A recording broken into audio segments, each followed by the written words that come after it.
Hey everyone, I'm Marcy Grass, and you're listening to the AI Branding Podcast, where we talk everything branding, marketing, content, and specifically AI. We try to find an intersection where all four come together, and where you, as a business owner or marketer, can start to make an impact on your business and the businesses of your clients. So today I have a very special guest, Gary Henderson. He's another Austinite, which is very nice when I have a local.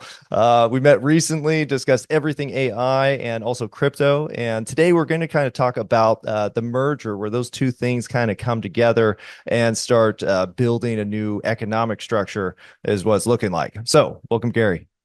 Thank you very much for having me. It was great to meet you. I've been a fan and followed along on your journey from a distance, and then we were connected by Julia McCoy, and it's great to sit down and have some coffee and talk for a couple hours. The time went really fast. Yeah, it did. It's so fun. I think that was like 2 or 3 hours, and I was like, oh my gosh, how long has it been? I don't want to look at the clock because then I'll try to Yep. leave or Yep. remember I have stuff to do.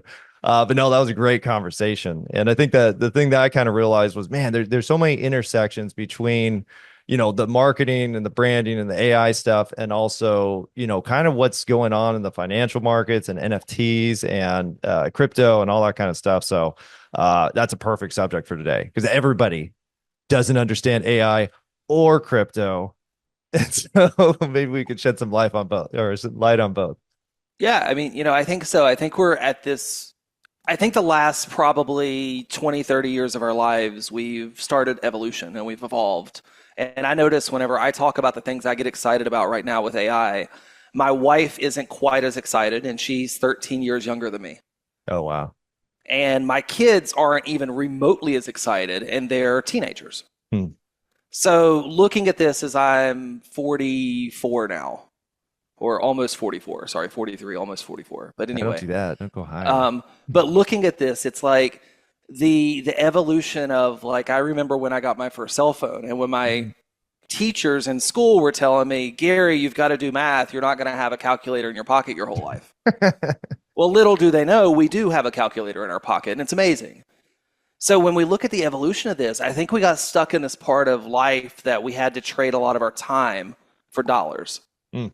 And I think the economic structure is going to change. I don't think we're meant to be on Earth to work all day long. I don't think we're meant to take 2 days a week and hopefully get a weekend and do the honey-do list and all those things and work the rest of the time. I don't think we're meant to stay up late at night stressing over money and finances and all this stuff. I just think there's a different way, and I think we're at the cusp of that becoming reality. Man, wow, you made so many good points right there. The thing I love about the math example, because it's similar to what's happening now, where it's kind of like, oh, well, why should I learn how to write? Like I could use ChatGPT, just like the math in the past. But what the teacher should have said back then is, I'm not teaching you how to solve a problem, an individual problem. I'm teaching you the process and the formula behind solving problems. And then you'll be able to take that calculator and go do whatever you want, because now you have superpower on your understanding. But a lot of people, if you suck at writing, you're not going to do a great job writing with AI. And it's the same thing with math and everything else. So the understanding is still vital to what you're doing. And now you could supercharge it with everything else. So that's a great point. I think it is today, but I don't know that the understanding is going to be as important in the next 5 years.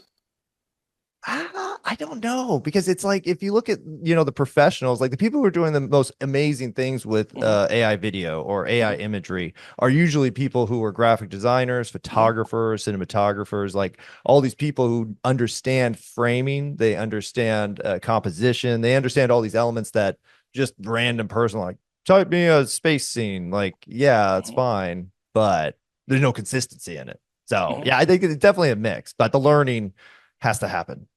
Yes, you have to learn, but I think we're at this weird point in evolution that our knowledge is going to be substantially less important. I think we're going to shift into soft skills again.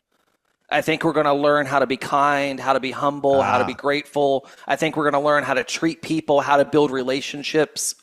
I think we're going to learn that type of stuff, and we're going to focus a lot more energy there, which we used to do. And we're not going to have to focus as much energy on learning, the state capitals, for example.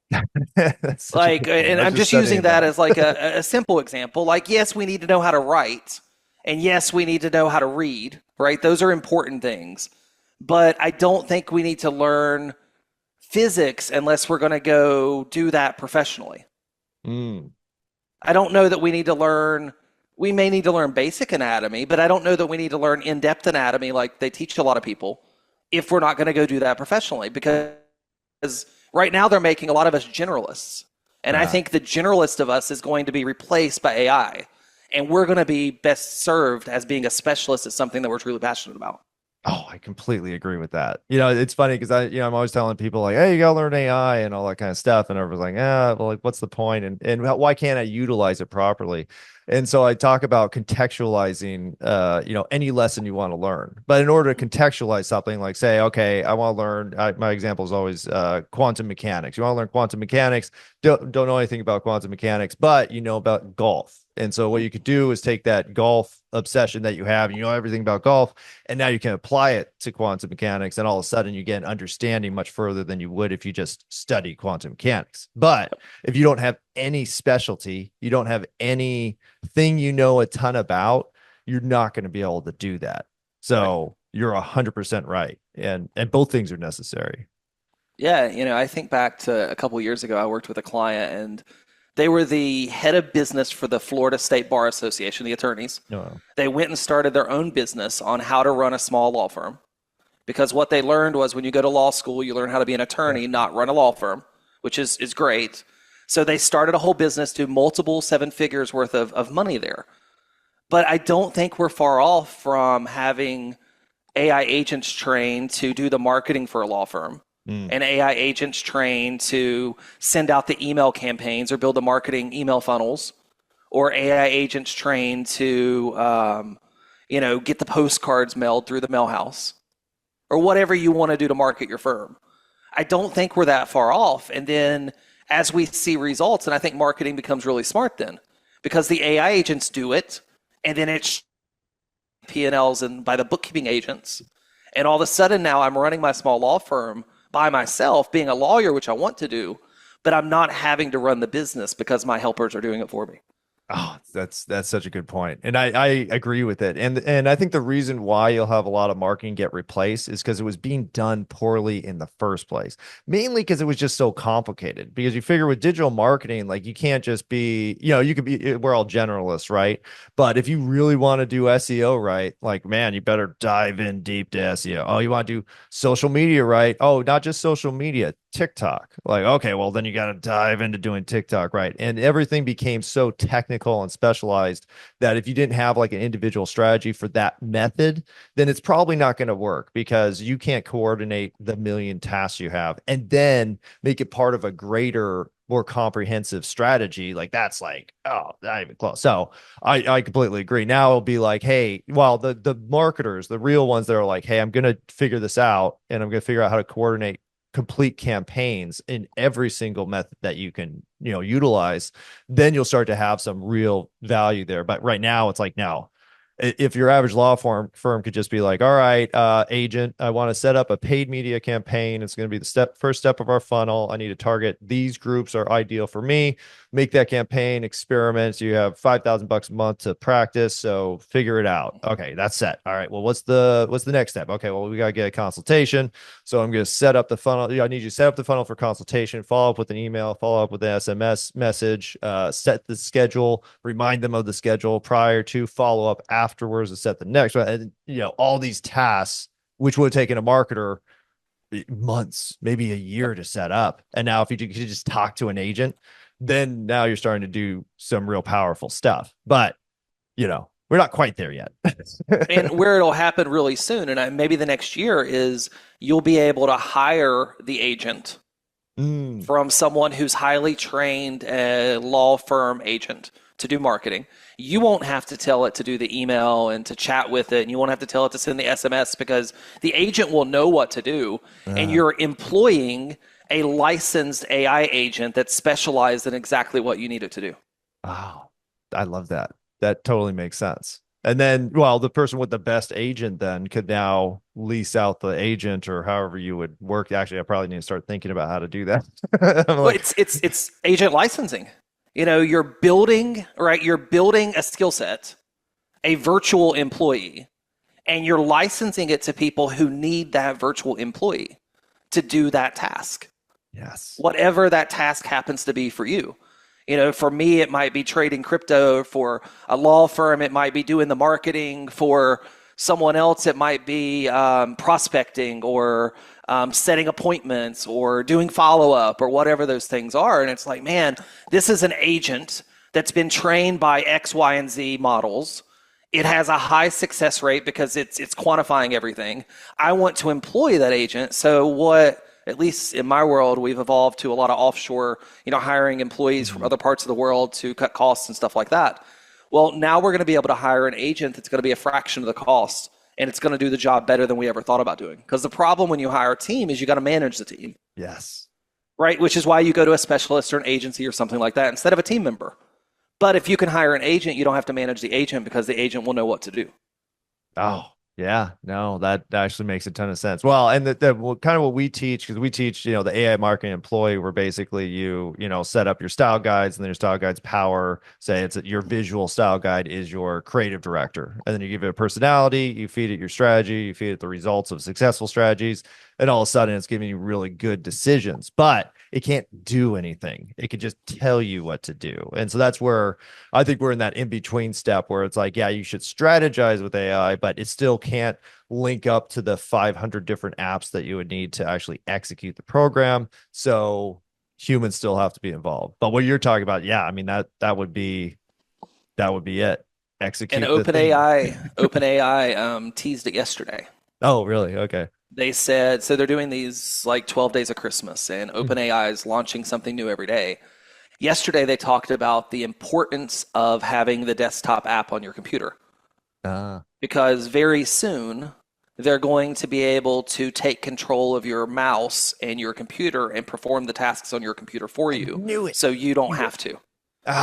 Okay. So This is going now exactly how I think thought about about this. Like, you're part of our community, Gary Club, and every day I go in our community and I find every person who posts an original post, and I put their name on a wheel and I spin a wheel and I pick a prize. it. Ah, Because the platform okay. we're on, it rewards us in the algorithm if we get original posts from unique members. I Ah. want that, so I incentivize that, right? It's just marketing. But I have to do it manually. So every night, about 5 o'clock, I come out to my office. I pull up two screens. I scroll, and I'm like, well, Coach Cindy made a post today, and Chef made a post today, and Mark made a post today, and I put all their names on a wheel. Well, that takes me maybe 5 minutes. And every now and then I miss somebody, and they always catch it. They're like, I posted, and you didn't put my name on the wheel. Well, when my agent can do it for me, then I don't have to worry about it anymore. And my will is already populated. And then maybe, just maybe, my agent has a personality and a face of their own, and they do the video so I don't have to. Mm, So yep. now I'm solving all my needs and I'm not having to do it. And I think ChatGPT, they've said agents are coming next year. I think they're going to get us there, and I think they're going to get us there quick. You know what? That would be awesome. Because I've tested out different agents and setting up your own agent through like, the Anthropic API and doing all this stuff. I'm like, man, I could get this to work, but it took me 500 steps and I had to figure all these things out. You figure your average person's just gonna be like, oh, I have to install an app. No.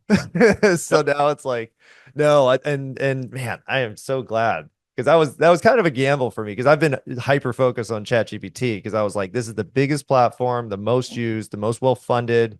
Like, I'm only going to go with the big guy because I think they're going to just add everything in and then decimate the competition, which is really just a lot of it's just startups where I Right. and that's why I was really hesitant to get into the development game because I was kind of like, man, they could come out with something that just decimates everything, and then I just wasted a ton of time and money. Yeah. So we went the framework route where we're like, no, if you could just think about it correctly, the tools will come around. What you need is a framework and a strategy for execution.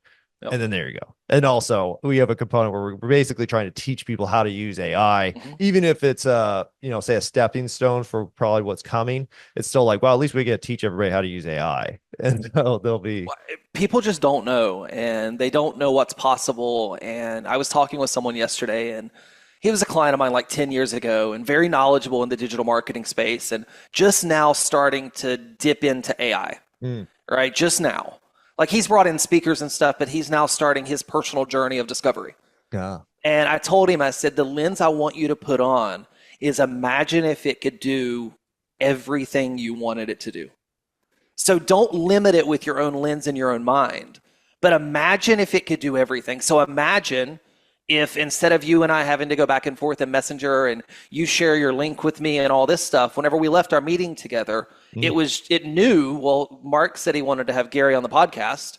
So Gary's agent books the podcast and we show up today and we're good. And it didn't have to, we didn't have to interact anymore. We could, but we could be friends. Well, we could could have like a real relationship, right? Yeah. Exactly. Like have the coffee and chat about the stuff we like to chat about, not get into the weeds about, is this still good or is that still good? And like I sent you a message yesterday just to make sure that the timing still worked because we're recording this right before Christmas. Well, I would have had my agent follow up with you and make sure the timing just worked. Yeah. And okay. No, go for it. No, go for it. No, I was gonna say, like, you can even take that step further where the agent could say to you based on like, hey, you're open on this scheduled day, but it's close to Christmas and you haven't bought your wife her gift yet. So, do you still want to meet? Exactly right. I mean, you're 100% correct. Like I'm testing out a new AI note taker. It's called Granola. Oh, check that one out. And I saw A16Z posting about it. And I'm like, well, if they're posting about it, then I probably should at least take a look at it. And it records my audio here. It takes notes. I can take notes. Just literally, I have a little notepad up on my screen. I can take notes while we're talking. And then it puts an audio recording underneath it all and references everything and lets me ask questions or automatically trigger an email. It was popping up on my screen and it was saying, you're getting ready to get on a call with Mark. Do you want me to take notes for you? That's pretty cool. I'm gonna checking that one out today. And the ones that I've seen in the past, right, they've had to show up to Zoom with us and you've had to give them permission to record the Zoom. And, I've got Gary's AI assistant as another participant on this call. And that it's fine, but it gets kind of annoying. Like, here's Gary and his little AI buddy. Come on. It's like I'm walking my dog. Well, it's like I do these webinars every week and it's like half of them are just the AI agent showing up. The people don't show up. And I'm like, how many people actually look at this thing after it's shot? But, whatever. And this is just notes and it's just simple and it's easy and it's integrated. And then I can take actions based on the notes. I love that. Well, I think what about when our project management suite's tied into this? So when we talk in a meeting about actions we need to take and it just goes and assigns all the project management tasks that need to happen. Oh, and not just that, prioritized, because that's where I struggle because I just get distracted with stuff where I'm like, all right, well, let me get this article done. Then I'm like, well, if I'm going to put that article up, I really need to add this banner on the side. So I'm going to spend some time on the banner for a second. Well, that needs a landing page now. So let me go ahead and do the landing page. And then I end up like a trail of side quests and I never actually do the prioritized tasks. So what I've started doing is exactly what you're saying, where I'm like, hey, machine, here's the crap I think I need to get done. Could you prioritize this based on my objective to be prepared for 2025 or whatever it is? But no, it's doing that automatically. Like, and this is what I'm talking about with the, like we need to stop thinking about the stuff that is just the technical robot work. Because that's what it is. Like, how should I organize this? It's like, no, we're humans. We're distractible. We're emotional. We have good days and bad days. And then we're judging what we should be doing on some set program ourselves. Like, no, this is why people don't get ahead. So it's all good. And where we're at today is I'm telling you about granola and your listeners to the podcast about granola. And some people go check it out and you'll have to go and set up your account and do all that stuff for you. And they give you like 25 meetings for free. And then it's like a paid plan of like $10 a month. So then you have to put in your credit card number. Right? You have to do all that work in order for you to activate the AI helper. Well, our next phase of evolution is going to be where our personal AI helper says, man, Mark, you could really use someone to take notes for you. And it goes and sets up an account at Granola on your behalf. It loads it on your computer on your behalf. And then we get into, well, yeah, Gary, but I still got to put my credit card in. And that's where crypto comes into play. Because now your AI agent can have its own balance of crypto tokens that you've granted it, right? You've funded it. You've said, here's some working capital for you as my assistant. And it says, well, it makes a lot of sense for us to have a note taker. Mark's on meetings all day long. He's busy. We need to take really good notes. Let's bring in a note taker. It's going to cost us $10 a month. We can budget that. And it just takes care of it for you so you never know. Oh my gosh. And that's the power of the blockchain. Well, you know what's funny is I was just thinking about this because we all got the SaaS model, the subscription model, and half of the business, but probably more than half the business model is basically like getting all the customers to come in, grab a subscription, forget about it, not utilize it. It's kind of the same thing that we saw in fitness, where it's like these gyms don't even have the capacity to help the members that they actually have, but it's okay because 95% of them never use it in the first place. But with your crypto model you're talking about, you could just delete the subscription model. You could say, hey, it's just going to use whatever crypto we all agree is going to be the centralized one. And it's when you use it. And then you're like, Well, oh or it'll just my interchange. gosh. And it'll say, oh, you want to take Mark coin and Gary's got Gary coin, so we'll just swap Gary coin to Mark coin. Oh, yeah. Why not? And all that technology already exists fully autonomously on the blockchain. And then we're not worried about that. It's just it's just doing it, right? It's just taking over and it's doing it. And it's saying, well, here's this protocol, and I think SaaS is going to go away. I think protocols are going to become very popular, where you're not going to publish the UI for your SaaS. You're going to publish an API for your SaaS, and you're going to build specific actions that you can take with API. And as you publish the API, the other AI agents can now interact with it. And whenever it says, I need to send out an email, it's going to find the best tool to send out an email. And if your API happens to be the best tool to send out emails, then you're the one that gets used. And I think that's where we evolve. So we're not into, like, I just cancel my Beehive subscription because they don't have an open API. And I want to be able to schedule emails automatically from my agent. And I can't. I have to copy and paste and schedule, and it's annoying, and I'm not going to do it. So if they opened up their protocol, got rid of their user experience, and just said, here's our protocol to send emails, and we're the best deliverability. We've got a nice UI if you want to log in, but you can do everything you can. Like, I get 20 or 30 sponsorship requests every week for my newsletter. I don't want to review them. Go in and tell me if they're good or bad. Make decisions for me. Drop them into my newsletter automatically for me. Oh my And gosh. the protocols, the APIs, that's what's going to happen. I'm not going to know what I'm using. My agent's going to go do it for me. Value exchange is going to happen on chain.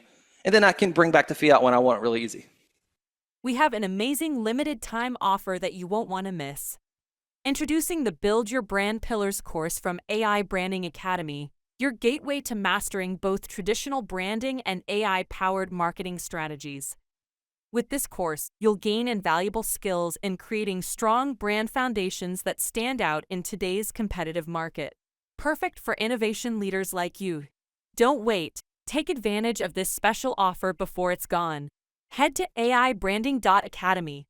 That's genius. Oh my gosh. Yeah. It's like all the pieces just fell into place. Cause I actually was writing an article, or I wrote an article, I don't know, maybe about the death of UI, where I was kind of like, you know what? Cause if I have an AI on my phone and it's feeding me the information the way I want to be fed the information, you trying to create an interface would be like you trying to like pick a house I would like Exactly. you have no idea. Why would you even try? But with the API, solution you're talking about, we could just nix the whole thing. You're just tapping into the capability. You're not even going to look at it because your AI is doing all the work. Oh, man. And it's giving you back the report that you need. You're querying, right? And it's why it's so important right now to get comfortable and conversational with ChatGPT. Because that's going to be what I think becomes our primary interface. We're just going to talk, maybe voice, maybe typing, whatever. We're just going to talk though. Yes. And we're just going to say, like, how'd that email do last week?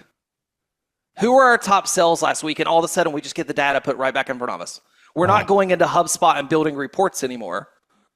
We're not having to produce marketing reports, or we're not worried about our rankings. We've got our search engine assistant agent that's messaging us saying, hey, Gary, you just got #1 ranking on this term. We're really excited. We've been working hard for that. Or, man, Gary, your rankings are slipping here. We need to produce some more copy. And it's just doing it.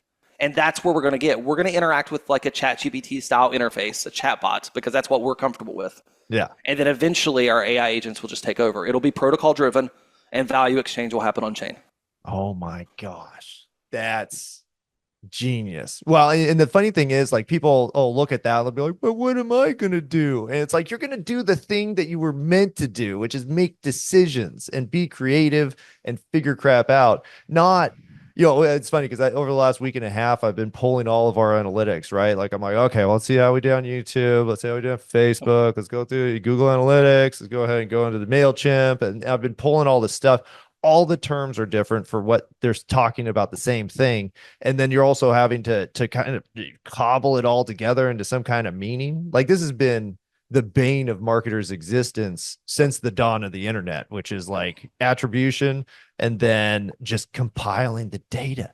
But even if you have a source like, MailChimp has great analytics, I could see lots of stuff and it's very useful, but then trying to mix it in with anything else is really difficult. So this solves all of that. And also, you won't even care because there's probably statistics that we're all ignoring that are probably massively important, but there's no way we'd figure it out because how?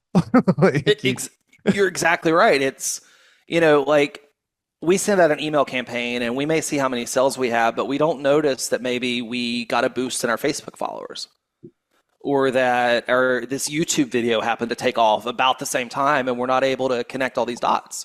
It's this big puzzle.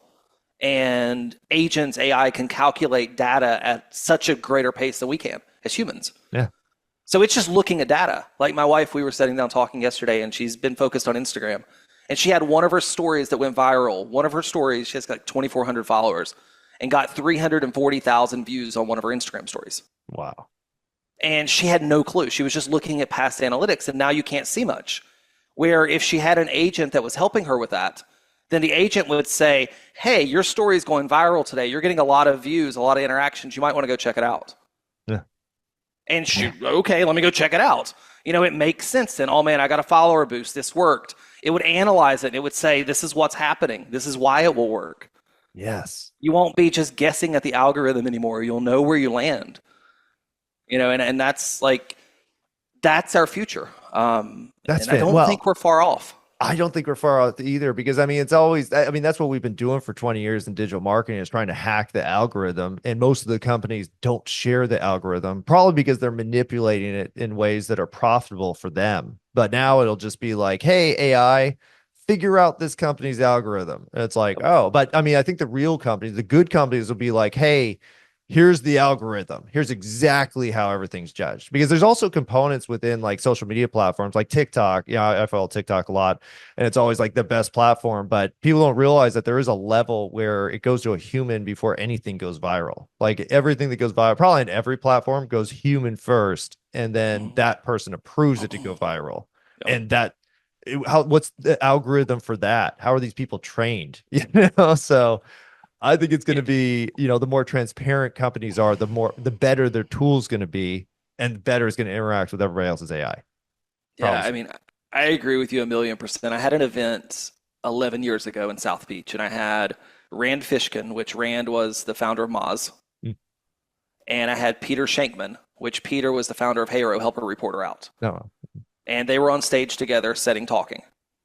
And I've got this video somewhere, but Peter shared the future of social media. And this was 11 years ago. And he said, I don't need to know what's going on with Rand every day. And I'm not worried about what he's doing every night. But when I fly into Seattle or when Rand flies into New York, we should come in proximity in the algorithms together. And we should start to see each other's content. And if Rand is looking for a restaurant in New York, and because Rand and I are connected, it should show him that I like Tacosina because that's my favorite place to go get tacos. Rand shouldn't get some random algorithm. He should get a curated algorithm based on his connection circles. Yes. And if I wrote a negative review about Tacosina because I found a finger in my margarita and I stopped going there yesterday, the algorithm should be fast enough to adjust and not recommend Tacosina because I left a negative review yesterday. And he said, this is the future. This was 11 years ago. This is the future of the internet. It's the future of the social internet, where we're building our own custom algorithms based on the data and the attributes that we have for ourselves. And we're then, customizing that based on where we're at geographically or where we're at financially or all of these other layers that you can put on top of it. So we're making the best decision at the right time. And I think that I think we're pretty close. I think that's, to me, that's what we should spend our time doing. You know, if Yeah. I'm having a coffee, like we talked right before we turned on the recording that I'm taking my wife out shopping. And if I'm at the mall and you're at the mall and we know we're at the mall, well, maybe we could both see we're at the mall and be like, hey, Mark, you know, nice to see you. It's been a minute. Yeah. You know, and maybe we're not going to hang out forever. Or maybe, just maybe, I'm like, man, I don't want to see Mark. Mark's at the mall too. I got to dip. I got to leave quick because look, that happens too, right? So we look at it both ways. And that's where I think the future is going. And what are we going to do? I think we're going to get to live our lives. Yes. I think we're going to get to raise our kids. I think we're going to get spend time with the people that we love. I think we're going to get to like tell stories. I think we're going to get to be creative. I think we're going to get to be emotional, the things that only humans can do. Yes. I think that's where we're going to get to focus. Man, that is fantastic. And actually, I only have one more addition to that kind of dream of social media is that I think that every algorithm, like all the platforms, have to be limited by trending, specifically because they don't have the processing power to go through all of the old content to feed it to the people who might like it too. But if you had a true AI with these platforms that knew everything, then you wouldn't have to limit to like the latest crap because there's stuff in the past that's also useful and funny and intriguing and whatever you want. And if it could just pull that data into it and not have to be reliant on timing, then all of a sudden we go from like, oh, we're all spazzing out about what's the latest trend and we got to make content on the trend. It's like, no, just make content in general. Yep. And if it's relatively timeless, then it's always going to be useful. And now you're, years and years of build. This is kind of what I'm hoping for because I've done this. Where I'm like, oh my gosh, I have so much content. But I'm so I believe in the being on trend and being up to date. But practically from a business standpoint, I could show you the most amazing future AI stuff. Not going to be helpful for you right now. What would be helpful is you sending a follow-up email after you schedule a meeting, just the basic stuff. And so, yeah, I want to feed you that old information too. So anyways, that sounds incredible. And I think that's the dream. It was supposed to make our lives easier. I always tell people that technology wasn't supposed to be, we spend our life 24/7 staring at a screen. It was supposed to be, hey, now I have a screen that does a bunch of cool stuff. So now I could finish my work in 3 hours and it's done. And I'm happy. And now I'm going to go to my kid's baseball game and pay attention because Exactly. Why not? Exactly. Because that's where you need to spend your time. Focused on the people that are present with you, building relationships with people, connecting with people, getting out in nature, whatever the things are that you enjoy doing. Because at the end of our lives, we're not going to remember, oh man, I worked really late on that Wednesday night. We're going to remember, man, you remember that weekend we went hiking, or remember that weekend we took off and we just flew to the beach for the weekend because we just could, right? Like, I think like Elon's getting us close with the new Tesla. I know you're a Tesla fan, but the new Tesla cabs, the cyber cabs. Oh yeah. Yeah. Where we're going to be able to spend like 30 grand and buy a car and it will go work for us and make us income with Uber. Yeah. Now imagine when I can put a Tesla robot in that car and it makes tips for me when it delivers DoorDash because we still have to eat. And now I've got a $60,000 investment that's making me maybe $200, $300, $400 a day in tips. And I'm not working. I can sit at home and get DoorDash delivery or go grow my own food or cook my own dinner. And my robot's out there making sure that everybody has their late night snacks from Voodoo Donuts. Oh man, that's the vision. And some people might say like, but what about the jobs? It's like, you know what? Door dashing is a dangerous job. Uber is kind of a dangerous job. Like these are not positions that, I mean, maybe some people enjoy and you'll have that driver that's like, I love to chat with people, so this is why I do this. But the majority are just trying to survive. And it's like, no, you shouldn't be doing something that you don't like doing with the majority of your time, which is how most people live right now, where it's like, yeah, you're working 800 hours a week and you're miserable because you hate that job. So that's why, even with the job stuff, I'm kind of like, yeah, there's going to be job loss, but it's going to be the loss of jobs that everybody hates. We literally make movies and TV shows about how much we hate these jobs, and you're sad that they're going away. I'm like, well, and the stuff's going to get a lot cheaper. Yes. So we're not, it's not that it's going to cost us the same amount of money to go out and eat dinner. It's going to get cheaper because the cost of labor is going to go down. Yeah. and the cost of electronics, you look at the way they've went down over the years. Things are going to continue and continue to get cheaper. So we're just in an economic revolution, Hmm. and it's going to be an interesting next couple of years, I think. Oh, it's going to be fantastic. Well, just really quick on the product side, because I had this thought where I was like, I don't think people realize how, like, our products have all gotten kind of crappy over the years.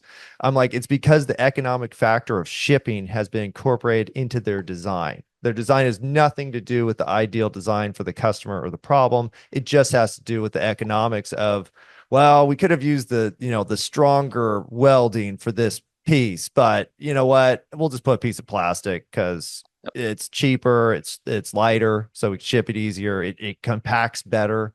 And so now you just went from like, oh, look at my awesome couch that I've had for 200 years, it's been in the family, to like, oh, look, it fell apart, it's made of cardboard. So Yeah, it's you're going to be exactly great. right. Well, Yep. and the thing is, I'm hoping that people take this opportunity to be like, you know what? I love making furniture. Furniture is, man, it's just a lot of fun for me. Like, and now I have time. So now I'm going to set up a custom furniture shop and I'll just go into people's homes. They'll say, like, hey, let me make the best couch for you. And then now all you have is all these, hopefully, artisans is kind of what I'm picturing. And of course, Yeah. I'm somebody who does that stuff. So I'm like, that's what I'm going to do. I think people will, and I think they'll exchange value that way. Somebody will love to farm, and Mhm. you'll love to be an artisan, and you'll make something that they want, and they'll grow something that you want. Yeah. And that's the way it was way back in the day. And then it shifted and it shifted and it shifted and it shifted, and I think we're going to go back to that. I think there's going to be value exchanged in a lot of different ways, and I think we're going to go back to a point where neighbors help neighbors too, because I Yes. think we're going to be like have time to build relationships with the people that are in our community with us. Yes. Well, it's all about that time because I was talking, I'm from Orange County, California originally, and I'm in Austin, and Austin's gotten busy, but it's still not LA, Orange County in terms of the amount of people. And what I realized was that people say hi to each other here and help their neighbors and stuff because they have the time to do so. In California, everybody's just hustling 24/7 just to survive. And so there's no time for relationships because it's just too much work. And so I think you're 100% right. And the way I talk to companies too, because I'm like, don't think in terms of like firing all your people, because that's always like the first place people go, like, oh, I can fire everybody. It's like, no, what if you just took this employee that was like 50% effective, you added AI, you trained them on AI, and now they're like 150% effective. Now you can scale with your existing team and you don't have to hire anymore, maybe. Yep. That's where people should, and maybe you let them go at 3 o'clock in the afternoon every day because why not? The work's done and you're going to Yep. stay around a lot longer if I give you lots of time off. So now the economics even make sense. So we'll see what Yeah. happens. But I think it's close. So Yeah. no. I do And too. yeah, and your thoughts are strong on. Yeah, I mean, look, I do too. I think we're a couple years out, and I Yep. think we're going to watch more and more. Like, I can't see why maybe in another year I would need a bookkeeper. Yeah. Like, that's a 100%. And I'm sorry if you're a bookkeeper and you're listening to this, but that's a job that could easily be replaced by AI. Right? It just all it has to do is analyze and categorize, and it has data sets and training, and we can do that. I don't see why I'm going to need a personal assistant in a couple of years. Mm. Yeah. I don't see why I'm going to need to trade stock or trade crypto tokens manually in a couple of years. I don't see why I'm going to need a lot of those things that we just happen to sit here and we just pay for. Yep. I don't see why I'm going to need those things in my business. No. I think that I'm going to replace them. I think it's going to allow my business to grow and scale. I think it'll keep my costs down, and I think it will let me work with more specialists. So, if you're listening and you're a bookkeeper or something like that, start thinking like, can I train? And I know where we're at today is we let people name their AI agents and stuff like that. But to me, it's like, man, how do I put Mark in every company? Mm. Not their version of Mark with their personality and their traits. How do I put Mark in the company? Because Mark's the master. Mark's the genius. So how do I take Mark and distill Mark into an agent and then license Mark to all these companies so he becomes their marketer or their CMO or whatever that position, right? That right position is. If you're a bookkeeper, how do you take everything you know and everything about bookkeeping? How do you distill that into Betty, the bookkeeper, the agent, that you can now sell to hundreds of thousands of companies? So you are their bookkeeper. Boom. So it's and the people who make those decisions, the people who evolve to that and start exploring that, I think they're the people that are going to have a very lucrative couple of years, like a lot of money right now. Yes. Well, that's why, my biggest focus has always been on data sets, where I'm like, a lot of people think, well, I talk about defining everything, where I'm like, even if the thing's been done 1,000 times, the article's been done 1,000 times, I'm like, you still have to write it, because if you didn't write it, you're essentially sending your audience somewhere else. So you have to do it. And you have a unique perspective. Everybody doesn't do bookkeeping the same way. You do it a special way, or you have a specialty in terms of the industry you're in, which then goes into niching.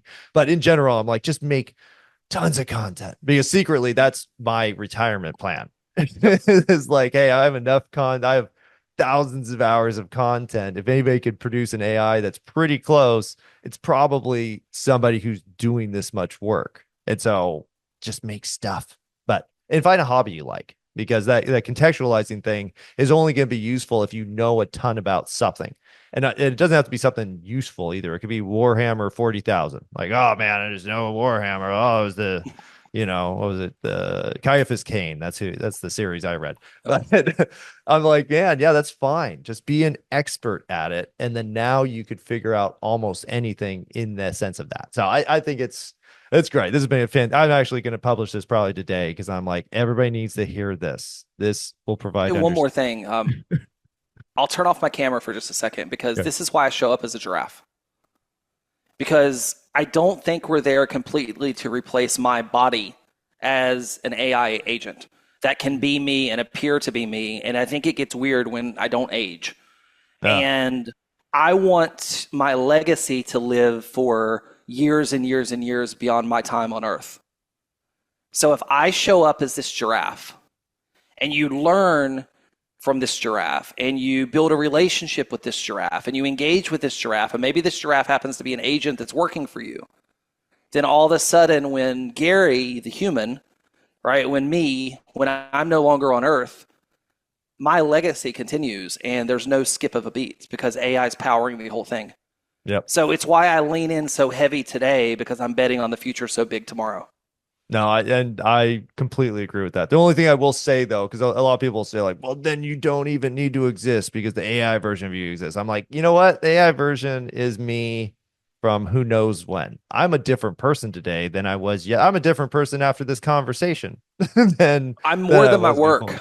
I'm a human. Yes. I'm more than my work. So I exist for a lot of things that are not to make money and not to do work professionally. And you change constantly. Yes. Like yes, you're not exactly. So people don't need to worry about it. So even if I say like, oh, hey, I'm going to take the 2020s version of me and I'm going to license out that version of me because he was way more ambitious and I'm just a chill beach guy now, Exactly right. This is a point in time that I had unique perspective, and this is where I want to land. Yep. No, it's fantastic. Well, thank you so much, Gary. I think we definitely have to have you back on, because I do want to get deeper into the crypto and the API currency exchange that we're talking about, because I think that is spot on. I think that's exactly where we're headed. But in the meantime, where can people learn more about you and your community? Yeah, best place is Gary.club online, and then I'm most active on X, Gary Henderson on X. Fantastic. Easy peasy. Well, thank you so much, Gary. Always fantastic talking to you. I think you have just such a breadth of knowledge of all of these new components, and you mix it with like a, true understanding of digital marketing. And I think, I think you're spot on. I think this is going to be amazing. And I like the positive perspective. A lot of people are just doom and gloom. I'm like, guys, our jobs have sucked for 20 years. Like the amount of time I've wasted just processing data, like that's so lame. Like this is going to be so much better. So great perspective. Yeah. Thank you so much. All right. Thank you for listening. This has been the AI Branding Podcast, where we talk everything branding, marketing, content, and AI. For more content like this, please subscribe.